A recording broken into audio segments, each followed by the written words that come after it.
E aí, Gomex aqui. Fala pra ti, mano, é que resistores é uma matéria que eu não curto muito, nunca gostei, na real, de elétrica. E também não sou muito chegado, mas não importa o que eu penso, eu acho. Cai pra caramba e Enem. Então, vamos lá. Pra tu entender o básico de associação em série e acompanhar com mais suavidade, é bom que tu já tenha uma noção da lei de Ohm. Mas fica de boa que se você não tiver também, eu vou reforçar isso agora, pá. Então, fica suave. Tensão elétrica, resistor e intensidade da corrente são os três módulos que compõem a fórmula, que basicamente a gente usa para poder calcular a tensão elétrica e sua voltagem, vamos assim dizer, sacou? As unidades de medidas é volts, ohms e amperes, respectivamente, como a gente vê aqui. Mete aí também, para calcular a tensão elétrica ou voltagem, como significa popularmente, temos que saber a resistência e a intensidade elétrica de um caso. Resumindo, tudo que é condutor ôhmico, onde a resistência elétrica é constante, o valor que não muda, claro, a intensidade elétrica é proporcional à sua tensão elétrica. Sabendo disso, já dá pra gente ter uma breve brisada do que a gente tá falando. Então pega a visão. Olhe bem esse sistema e vamos analisar algumas coisas. Em associação de resistores em série,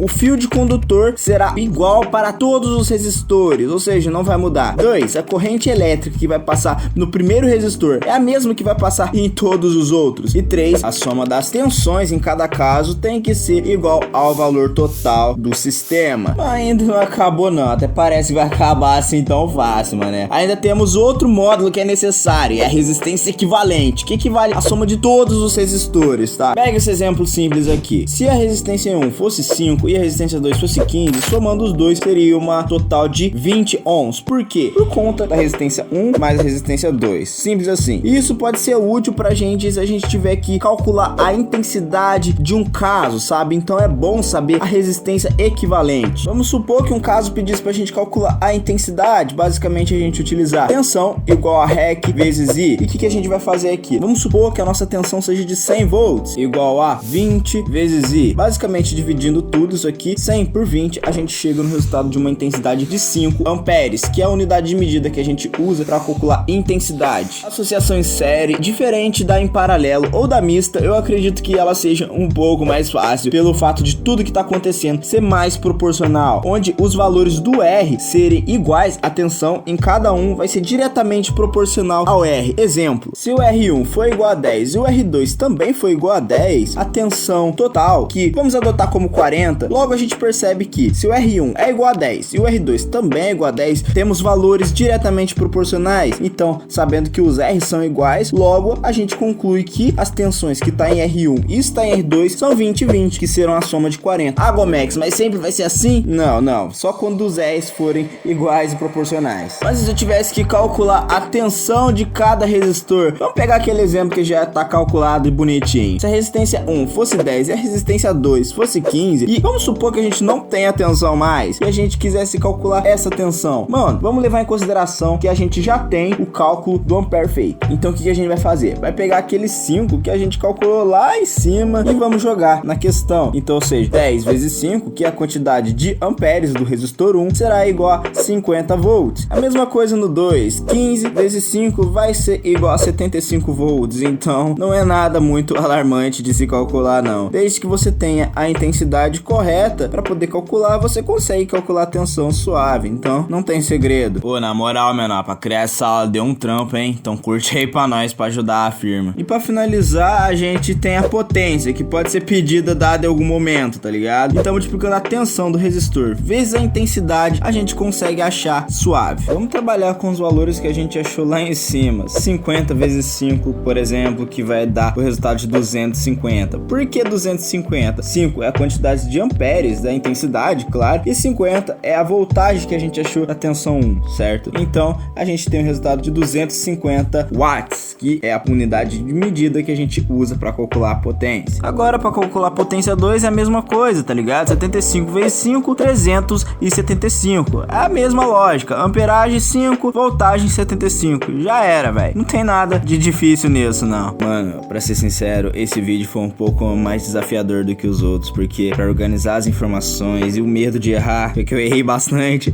e, tipo, é uma coisa que eu não consigo explicar, tá ligado? Então eu tenho dois objetivos criando esse tipo de vídeo de aula, sabe? Um é fazer a pessoa dar risada, e o outro é ela entender. Se ela rir ou entender, pra mim já tá bom, cara. Mas se ela não rir nem entender, aí é...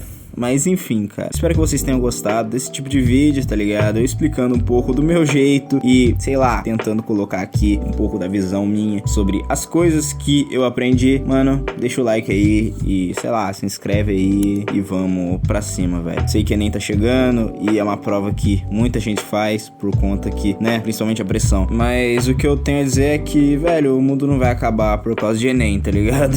E, tipo, mesmo que você não passe, tem outros anos pra tentar e você pode pensar melhor e estudar melhor e se preparar melhor, tanto mentalmente quanto tecnicamente. E então é isso. Eu sou o Gomex e fui.